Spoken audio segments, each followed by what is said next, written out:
We have been sold a false choice. You can either be the old school hard man who never fails, never talks, never bends, never apologizes, and thinks leadership means everybody walks on eggshells around it. Or you can become whatever the culture demands this week. Soft, aimless, apologetic for being male, detached from duty, and embarrassed by strength. No, that is bullshit, and that's garbage, because strength is not the problem. Strength without self-control is the problem. Discipline is not the problem. Discipline without presence is the problem. It's not duty, it's duty without relationship that is the problem. A man should be strong.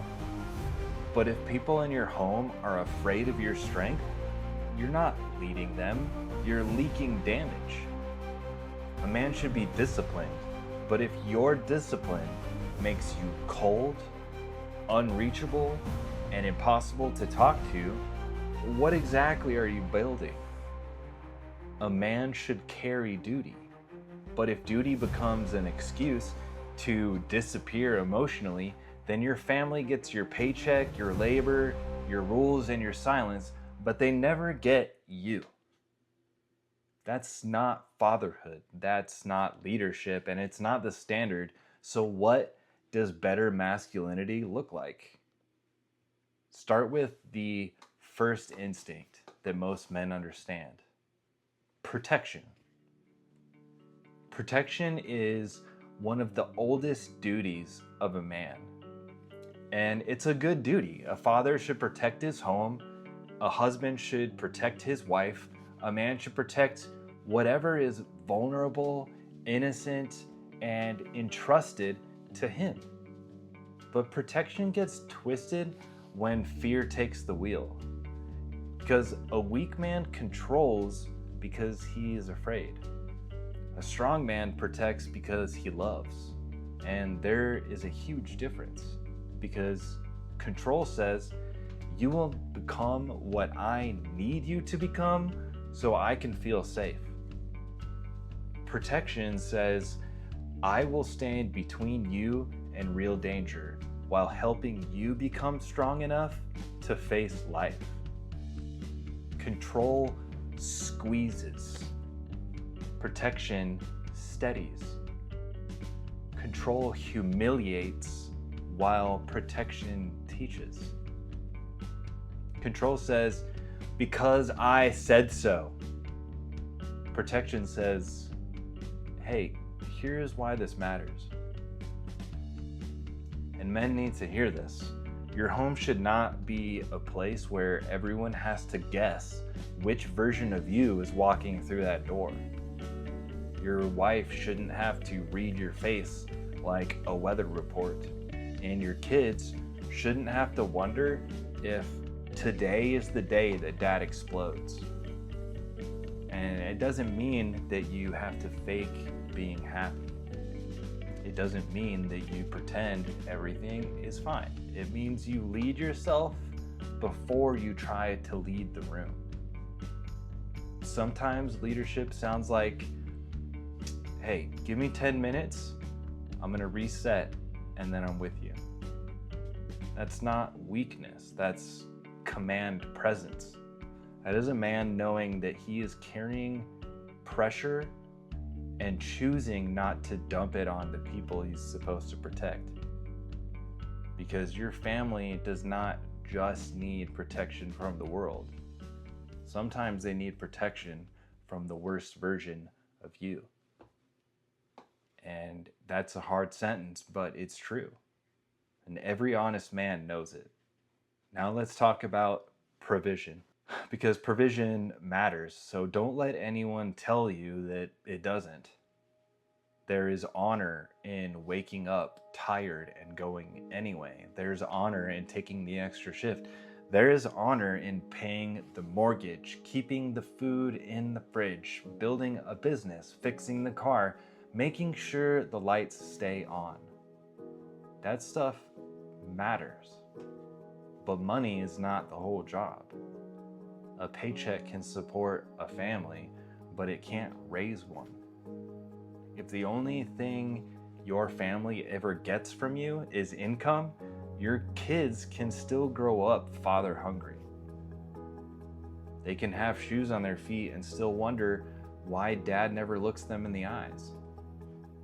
They can live under your roof and still feel like they barely know you. And that's the danger.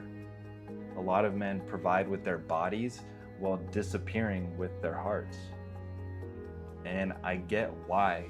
You are tired. You have bills. You have pressure. You have things that nobody else sees. When you get home, your nervous system is cooked. And the last thing you want is to answer another question, another need, another problem, another emotional conversation. But listen, presence is part of provision. Your kids need your words, your patience, your stories, your correction, your apology, and they need your praise. They need your face, not just your wallet. And your wife needs more than the man who pays bills and completes tasks. She needs the man behind the armor. And that does not mean that you sit around talking about your feelings at night. It means that you stop treating emotional presence like some optional luxury that other families have time for. Presence is not soft. It's strength under control. It's when you choose to stay engaged when it would be easier to withdraw. That is manhood. Not disappearing under the excuse of providing. Providing means money, but it also means steadiness, wisdom, attention, protection, repair, leadership. And if your family gets your paycheck but loses your presence, the house may survive, but the home starts starving. Men are not just bad at opening up. Many of us are isolated or overloaded and quietly breaking. And it's not just a feeling. In 2025, an AARP survey of adults 45 years and older found that 40% of them feel lonely. And men reported that way higher than women. Men are more likely to report having no close friends. And that matters because a man can be surrounded by people who need him and still have nobody who really knows him. And that's a dangerous place to live. And it gets worse when pain has nowhere to go. A recent Reuters report on a Harvard-led JAMA study found that after 9/88 launched, suicide deaths among Americans ages 15 to 34 were 11% lower than projected. And that matters because it tells us something very blunt. Access matters, calling matters, texting and reaching out matters. Getting a man connected before the darkest moment matters. So when I say men need brotherhood, counsel, confession, friendship, and maintenance, I'm not saying it because it sounds nice. I'm saying it because isolation actually kills. And silence is not a personality trait. Sometimes it's a slow leak. A lot of us were taught that pain is private. Handle it, bury it, work through it, drink it down, laugh it off, stay busy. Do not make it anyone else's problem. And some of that came from a good place. Nobody respects a man who falls apart every time life gets hard. And nobody wants a father who makes his family carry all his emotions for him. Self-control matters, but there is a difference between self-control and self-destruction. There is a difference between carrying pain and worshiping it. And some guys have turned pain into their entire identity. And they don't heal because they don't know who they would be without the wound. They don't talk because silence has become proof that they are tough. And they don't ask for help because needing help feels like humiliation. So the pain leaks, and it comes out as anger, sarcasm, porn, drinking, isolation, numbness, snapping at the people who were never the enemy. It's not strength, it's pressure with no release valve, and eventually pressure finds its way out. And unfortunately, usually it's the people that are closest to you that end up suffering. And that is why maintenance matters. You maintain your truck, your tools, your weapons, your uniform, whatever matters to you.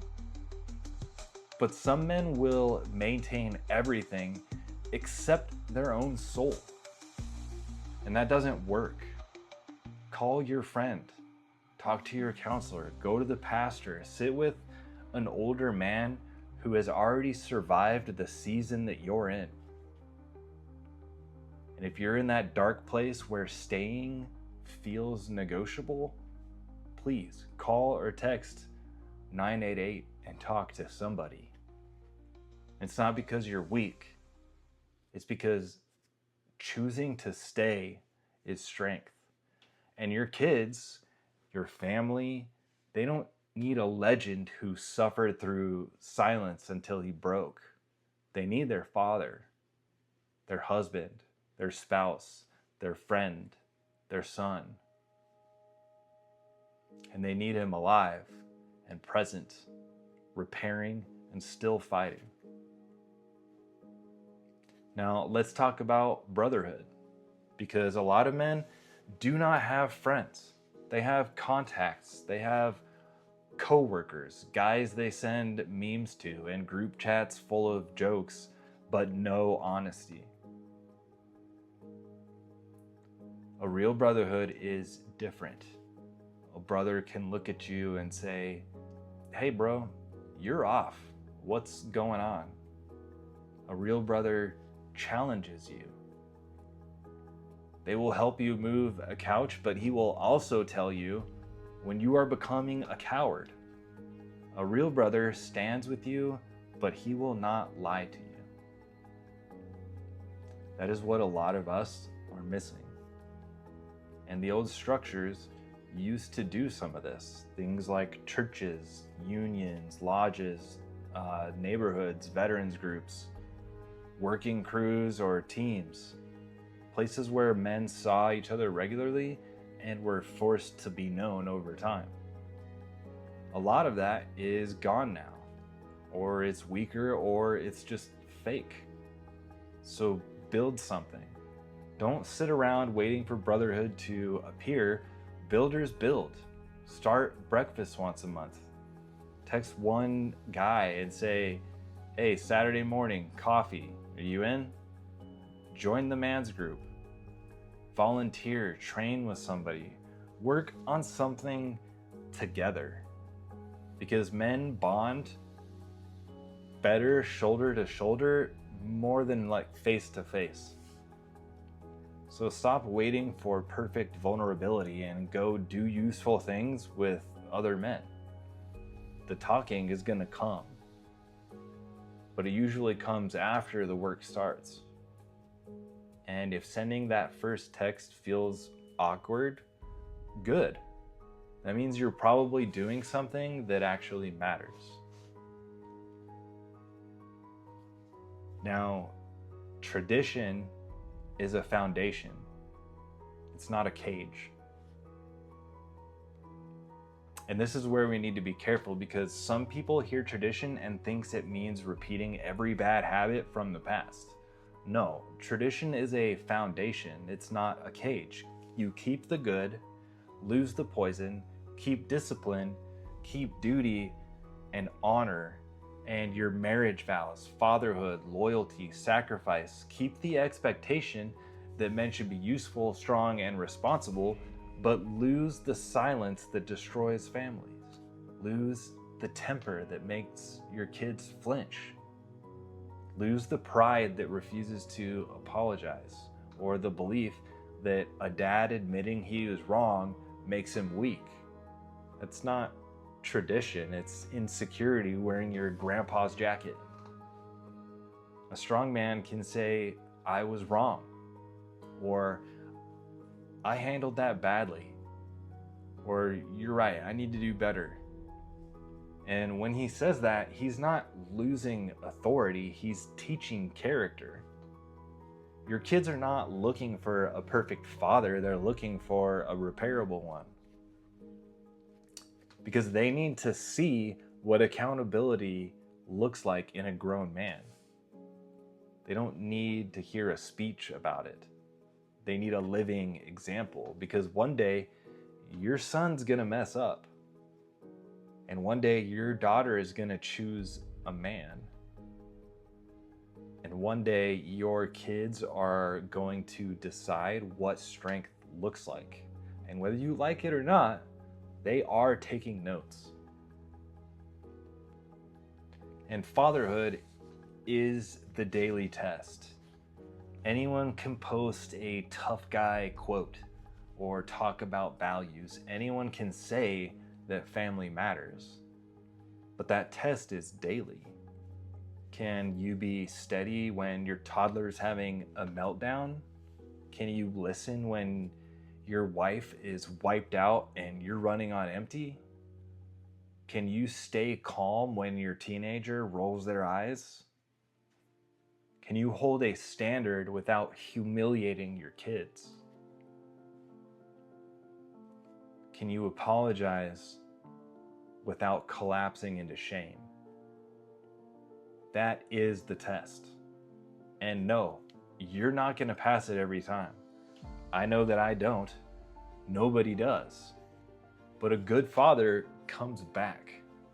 He repairs. He owns his past, and he doesn't hide behind authority. He does not make his family pay forever because he had a hard day. And it's not just rules, and it's not just hugs, it's both. Rules and hugs, standards and mercy, correction with connection, expectations and listening. That's not mixed messaging, it's fatherhood. Your kid needs to know two things at the same time. My dad loves me no matter what, but my dad expects something from me. Both are necessary. Love without standards creates weakness, and standards without love create rebellion. A father gives both. Okay, so 3 things to do this week. Don't just nod along and then go back to normal. That's how we stay stuck. Here are 3 things to do this week. Not someday, but this week. 1, ask and listen. Go to your wife or your kids and ask, what is one way I could be more present for you? And then shut up. Don't defend. Don't explain. Do not correct their answer. Do not turn it into a trial. Just listen. And that answer might sting. But that's okay. Let it. Because sometimes the truth has to cut before it can clean. Number 2, reach out to one man. Text one of your buddies or a guy that you know and say, hey, breakfast Saturday, I need to be around better men. Or coffee this week, I've been carrying too much alone. If that feels awkward, you're doing it right. And it sounds awkward to me too. But reach out to someone and create that connection to where you guys can talk about life. Number 3, pick one maintenance habit. Just one, not 10. It can be something like walk every night for 20 minutes, journal before bed, pray in the morning, call your dad, turn off your phone for an hour after work, go sit outside instead of numbing out. Because the man your family needs is not built in one emotional weekend, but you need to do one thing that proves you can keep a promise to yourself. And good men are built one kept promise at a time. So in closing, the world does not need men who are less masculine. It needs men who are more mature, men who protect without controlling, provide without disappearing, and lead without dominating. Men who can stand alone when duty calls, but refuse to live isolated. And that good man is not dead. He's being rebuilt right now with you. In garages, at kitchen tables, counseling office, breakfast with another guy, and the Little League bleachers, in hard conversations or apologies, in early morning workouts. In the moment a tired father decides, my family is not just getting what is left of me anymore, be that man. And before you go, answer this in the comments. What trait does every good man need today? Is it discipline, courage, patience, faith, self-control, humility? Put your answer in the comments and send this to a guy that is carrying more than he admits. Not because he's weak, because none of us were meant to carry it alone. This is the Anchored Man, built on values, driven by purpose. Stay anchored. I'll see you next time.